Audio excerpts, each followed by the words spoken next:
Germs, good morning. Good morning sa inyong lahat. Good morning sa mga followers natin dito sa Facebook page natin. Eto, usapang ball race naman tayo. May mga nagtatanong kasi sa Facebook page natin about sa pag-install natin ng ball race, kung pukpok daw ba yung gamit natin sa mga ginagawa natin. Bago ko sagutin yan, ipapakita ko muna sa inyo yung mga pyesa na nakuha natin sa Honda Click 125 na ginawa natin last night. Ito, tingnan natin. Ito yung thread comp.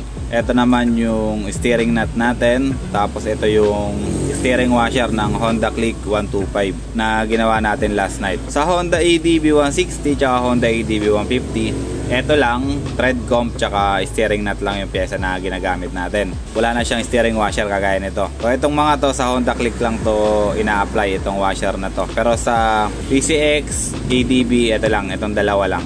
Thread comp tsaka steering nut. Ngayon ipapakita ko sa inyo yung pyesa na nakuha natin dun sa Click 125. Ito actually pinalitan na natin to ng bago. Pero para lang makita ninyo kung ano yung bunga or ano yung magiging itsura kapag pukpok yung gamit natin sa pagpapalit ng ball race. Kung makikita nyo, damage lahat nung part na to. Ayan, mayroong sininsilan dito. Tapos lahat yan.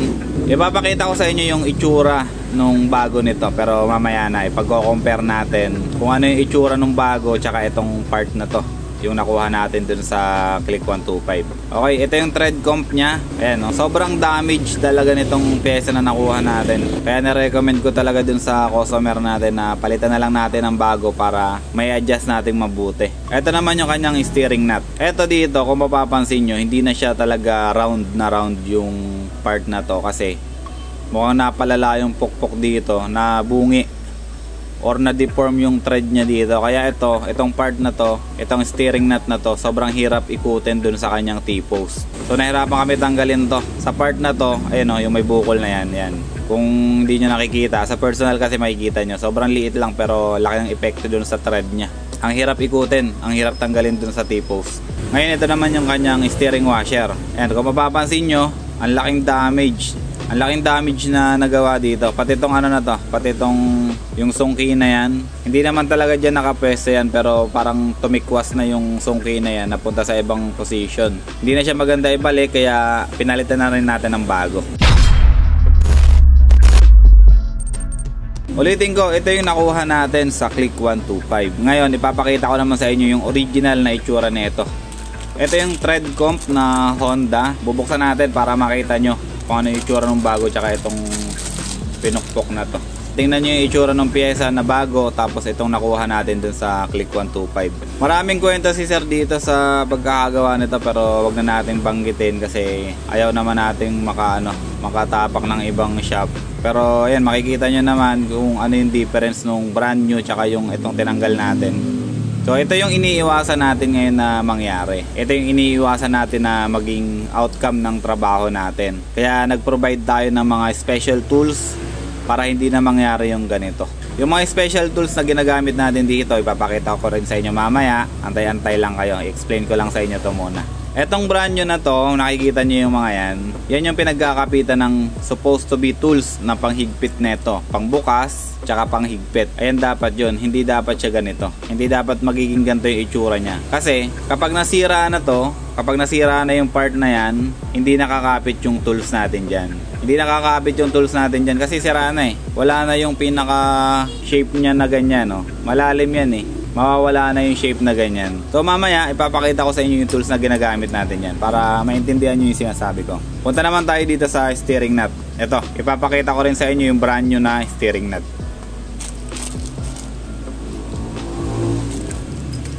Pinagbubuksan na natin yung mga pyesa natin para makita nyo sa video kung ano yung brand new. Okay, so ito yung brand new. Ito yung tinanggal natin sa Click 125. Ang daming sugat ng nut na yan. Kung mapapansin nyo, ilang tama yan. 1, 2, 3, 4, 5, 6, 7. Tapos sa gilid, tapyas pa. Halos bawat side nung steering nut natin meron siyang tama. Dito ang laki ng pingas. Dito may mga sinsel. Ayan o, nakikita nyo naman.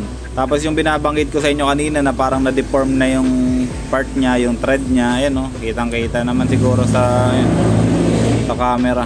Okay, ayan yung binaklas natin. ito naman yung brand new na kinabit natin. Original pa rin yan. Siya nga pala, yung mga part code nito ilalagay ko na lang siguro sa video or sa description para makita nyo. Meron din tayong link nito sa Shopee. Meron tayong mga tinda nito kung sakasakaling kailangan nyo ng ganitong pyesa, meron tayo. Last, ito yung ating steering washer. Buksan din natin tong bago nating steering washer. Ito yung itsura nung brand new. Ayan yung itsura nya. Tapos ito yung itsura nung tinanggal natin. Ang layo nung naging diferensya. Ayan na yung naging itsura nya. Tapos dito sa side, ayan o, sirang-sira talaga yung pyesa natin. Kaya sinadjust natin dun sa customer natin na palitan na lang natin lahat para maging maayos yung pagkakabit natin. So naipakita ko na sa inyo yung resulta nung pukpok na trabaho dito sa ball race na to. Ngayon, balikan natin yung tanong kung may pukpok ba yung pag-i-install natin ng ball race. Meron tayong pukpok pero hindi dito sa part na to. Ngayon gagawa tayo ng video dun sa ADB 160 natin. Ipapakita ko sa inyo yung part na to, yung pagkakabit neto ng walang pukpok, tapos yung part na merong pukpok. Pero dito, ito kasi yung madalas tinatanong nila kung ito ba yung pinupukpok. Hindi ito yung pinupukpok natin. Ang pinupukpok natin yung railing or yung mga ball rail na tinatawag, yung ginugulungan ng pulitas. Hindi yung pukpok na binabaon. Ang ginagawa lang natin doon ay sineset lang natin ng partial, saka natin ipipress. Ngayon, kung hindi nyo maintindihan yung sinasabi ko, abangan nyo yung video natin. Ipapakita ko sa inyo yung proseso natin sa pagkakabit natin ng ball race. Sa ngayon, mag-focus muna tayo dito sa thread comp, steering nut, tsaka steering washer. Dito muna tayo. Ito, hindi natin to pinupukpok dito sa JR Motoworks. Gumagamit tayo ng mga special tools para maikabit natin to ng maayos. Ito, umpisahan natin. Ipapakita ko sa inyo yung mga special tools na ginagamit natin dito. Ito, kung mapapansin nyo, kanina pa to nandito sa table. Ito yung torque wrench na ginagamit natin. Mamaya, i-explain ko sa inyo kung paano natin ginagamit yan. Okay, tanggalin na muna natin tong dalawa. Mag-umpisa muna tayo dito sa thread comp. Kunin natin yung bago. Ayan. Ito yung bago, ito yung luma. Ngayon, kukunin ko yung special tools natin para may pakita ko sa inyo. Ito yung special tools na ginagamit natin pantanggal nito. Itong thread comp na to. Ngayon, hindi ko alam kung ano yung ipapangalan natin dito sa tools na to kasi special tools nga to eh. Hindi natin alam kung ano yung pwede natin ipangalan dito. Pwedeng castle or ewan ko, kayo na lang bahala kung anong gusto nyo itawag dito sa tools na to. Ito yung ginagamit natin panghigpit tsaka pangluwag nitong thread comp natin. Ngayon, kung mapapansin nyo, ayan, hindi na siya sumasagad. Kasi nga damage na yung part na to, yung pinapasukan ng special tools natin. Ayan o, hindi na siya sumasagad. Talagang ganyan na lang siya. Bungi-bungi na kasi yung daanan niya. Wala na, hanggang dyan na lang siya. Ngayon, etong bago, kaya sinuggest ko kay sir na palitan natin ng bago kasi eto kasi talaga, papasok talaga yan. Ayan. Pasok na pasok yan. Ayan o, nakita nyo sumagad na. Ayan o, sagad na yan. Dito may clearance talaga yan. Normal lang may clearance yan kasi hinabaan talaga namin yan. Dinisign namin yan na ganyan. Pero yung pinakadulo niya, sagad na yan. Ang paggamit nito, ipapakita ko na lang din sa video sa susunod. Kung sakasakaling magawa na natin yung video natin sa ADB 160 natin. Ngayon yung dulo niyan ay 1/2. Yung sa ratchet natin or dito sa ating torque wrench. Ayan. Ikinakabit natin yan sa torque wrench natin. Kasi ang paghihigpit na itong thread comp natin, ginagamitan natin ng torque value yan. Hindi yan basta-basta hinihigpitan. Gumagamit tayo ng torque wrench para mailagay natin yung tamang torque value na sapat lang dito sa motor na to. Click 125. Ngayon, yung torque value na ginagamit natin dito, hindi ko na pwedeng sabihin sa inyo kasi iba't iba naman tayo ng standards dito. Ngayon, yung torque value na ginagamit natin dito, hindi naman pare-pareha, so kayo na lang bahala mag-decide kung ano yung gagamitin yung torque value. Pero sa amin kasi may ginagawa kaming standard na higpit sa part na to. So balik tayo dito sa special tools natin. Ayan yung itsura nya. Tapos ito yung ating thread comp. Saktuhan yan. Next naman natin itong ating steering nut. Ito ganun din, special tool din yung ginagamit natin dito. Para maiwasan natin yung ganito na pinupukpok, gumagamit din tayo ng special tool dito. Ito ordinary lang naman to. Hexagon na lang naman kasi to. Pero ang ano kasi kailangan mahaba siya para makover niya yung T-post natin. Ito naman yung ginagamit natin sa panghigpit tsaka pangluwag ng ating steering nut. Sorry, nakalimutan ko yung sukat, 28 yata to, hindi ko lang sigurado pero check natin.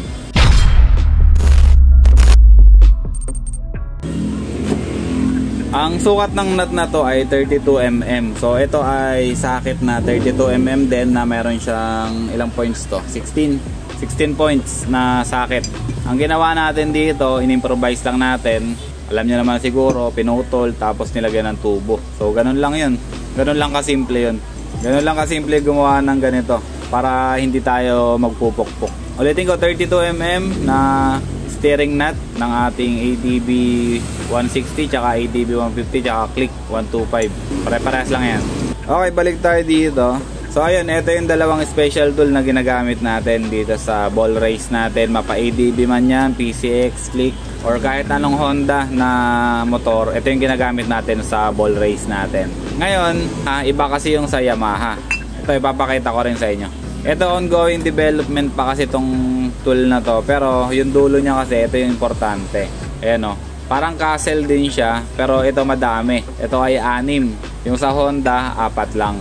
Ayan yung itsura niya. Sa Yamaha kasi lahat ng nut nung kanyang ball race steering nut, lahat nakaganito. Wala siyang ganito, walang ganito yung Yamaha.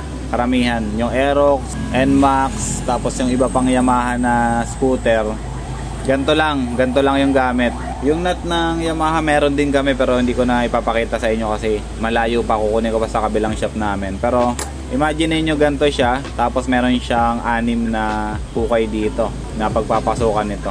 Okay, so ayan yung special tools natin. Ito ongoing development pa to, ayusin pa natin to, pero ito na yung pinaka-concept nya. Ayan na yun. Ginagamit natin to sa mga Yamaha scooter, so, pag nagpapalit tayo ng ball race. Tapos ulitin ko, ito yung torque wrench na ginagamit natin. Meron tayong specific na torque value na nilalagay. Trade secret na natin yun, hindi na natin pwede i-share sa inyo kasi iba't iba tayo ng standard, iba't iba tayo ng gamit, iba't iba tayo ng adjustment na ginagawa. Pero sa ngayon, nasa under development pa rin yung mga torque value na nilalagay natin dito. Kumbaga, nasa trial and error pa rin tayo ng paggagawa natin ng mga standards natin pagdating sa ball race. Kahit kasi meron tayong sinusunod na standard dun sa manual niya, iba pa rin kasi yung actual na nakikita natin at saka nararamdaman natin kapag nag-a-adjust tayo ng ball race. Yung nasa manual parang guide lang natin yon, pero sa actual kasi talaga iba't iba. Iba't iba yung load kasi nung manibela, iba't iba yung bigat, kaya nagbabago-bago rin yung mga torque value na ginagamit natin. For example, sa ADB, ibang torque value nilalagay natin. Sa Click, iba rin. Sa PCX, iba rin. So, kanya-kanya tayong magiging standard dito pagdating sa torque value natin. Kasi mamaya sabihin ko yung torque value sa inyo tapos ginawa nyo, tapos hindi umubra sa inyo, ang mangyayari nun, sasabihin nyo mali yung binibigay namin na torque value. So, sa ngayon, ganito muna yung gagawin natin. Secret muna natin yon. Hindi natin muna pwede ibigay hanggat hindi natin napapinalize yung ating torque value para wala tayong maging problema. Sa mga gusto magpagawa nito, siguro ipapinal muna natin yung design kasi nasa prototype stage pa lang tayo. Sa ngayon kasi kami lang yung gumagamit nito. Hindi ko alam yung ibang shop kung interesado sila sa paggamit ng ganito. Kasi pag nag-provide kami nito, magpo-provide din kami ng mga torque value. Balikan natin yung tanong doon sa Facebook page natin kung pukpok ba yung pag-i-install natin ng ball race. Ang sagot natin ay hindi. Ito yung mangyayari kapag di pukpok yung ating pamamaraan sa pagkakabit ng ball race at pagbabalik ng mga steering nut natin sa T-post natin. Ito naman yung mangyayari kapag gumamit tayo ng mga special tool kagaya nitong nakikita nyo sa background. So kung tatanungin nyo kami kung di pukpok ba yung gamit namin, ang sagot namin ay hindi. Kasi ayaw namin mangyari yung ganito sa mga pyesa ng mga motor ninyo. Kaya nagpo-provide tayo ng mga special tool para hindi ganito yung magiging itsura ng mga pyesa ninyo sa motor ninyo. So maraming salamat sa mga gusto magpakabit ng ball race dito sa JR Motoworks. Mag-PM lang kayo sa Facebook page namin, JR Motoworks. Mag-message kayo kung magpapa-schedule kayo, kung kailan kayo pupunta. Tapos kung may mga question kayo regarding sa pagkakabit natin ng ball race, ayan, pwede kayo magtanong dyan, pwede kayo mag-inquire sa Facebook page namin. Kung mag-walk-in naman kayo, punta kayo dito sa Floodway, Cainta, Rizal. I-google nyo lang yung aming dalawang shop, Shop 1 or Shop 2. Ang pin location namin ay JR Motoworks Shop 1 o kaya naman ay JR Motoworks Shop 2. O yun, dalawa lang na yun. Makikita nyo naman sa description yung yung pin location namin.